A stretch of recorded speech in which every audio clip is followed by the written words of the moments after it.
A good job is a job where you feel secure about your job, about the money you are going to get, and about the fact that this job enables you to build a future. That's a good job for me. I think a good job will have sufficient earning, will have a sense of security, will protect your health, help you to develop your well-being, will give you opportunity to acquire new skills, develop new skills, will give you a work-life balance, so it shouldn't take too much place. It should leave place for the other things. And you should help you to develop, work with other people, to work in a collaborative way.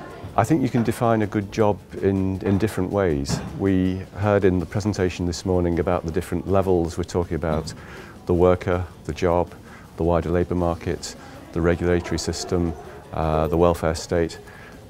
And we're doing work as well on quality of work, where we'll look at prospects for employment, so skills development, use of skills, security, career development, issues of that sort.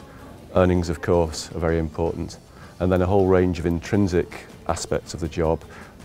Is there a safe environment physically? Is there a safe environment socially? Do you have access to training or not?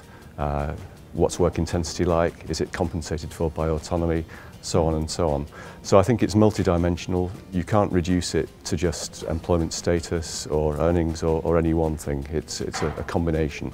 And of course, how the worker interacts with any given job offer is also an individual issue. It's subjective to some extent, and it's the interrelationship between the worker and the work which creates the working conditions.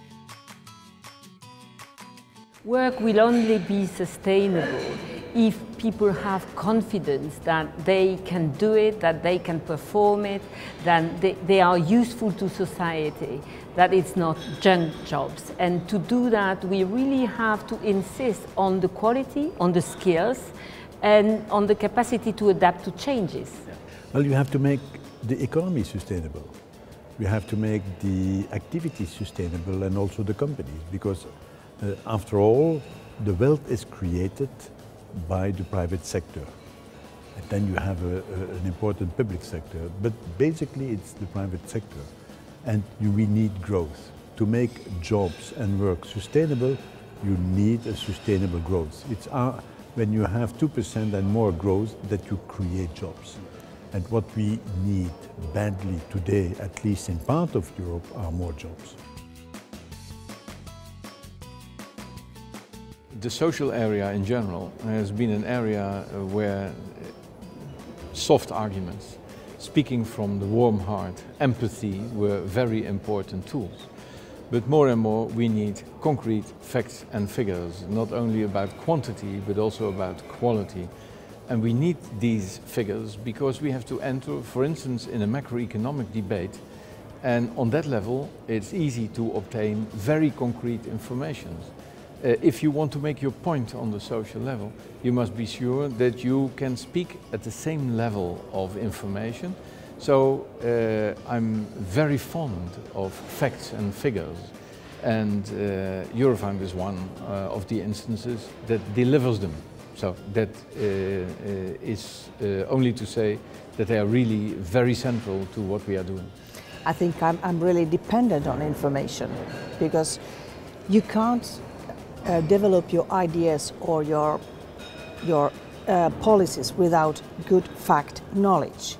And you need to have this knowledge. You need to have the outcomes of different kind of research which look at the same issue, for example, quality of work, from different angles. And when you combine all this information, you can have a picture. What is the real situation? What do we have to do?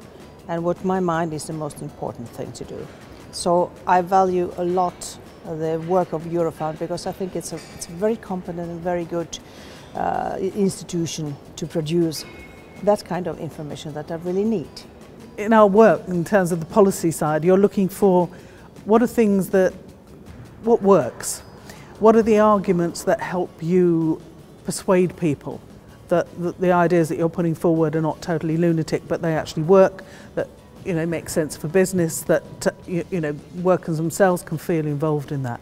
So that's the importance for us. It gives us a factual base, it gives us an idea of trends, it helps us to spot where are the problems where maybe we need to take more action, or indeed maybe where we've put things in place and we've got unintended consequences. So it's a quality check as well as providing us with ideas, with concrete information, so that we hopefully at the end of the day make better policy which actually helps make people's lives better. Well, I think when Eurofound makes such an important survey, it's always good to discuss it with those who are involved. And who were there this morning? The European Parliament, the European Economic and Social Committee, the Presidency, but also the social partners. I think there you have a good chemistry, and I think the debate was also helpful and I hope also constructive in order to make some progress. It is important to highlight again this important issue like the quality of work, because during these last years we have discussed a lot about economic crisis, financial crisis, and we have forgotten the quality of work issues nearly totally.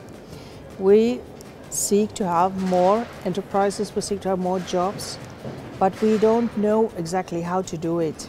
And quality of work is one very important factor of creating new jobs and good, better jobs.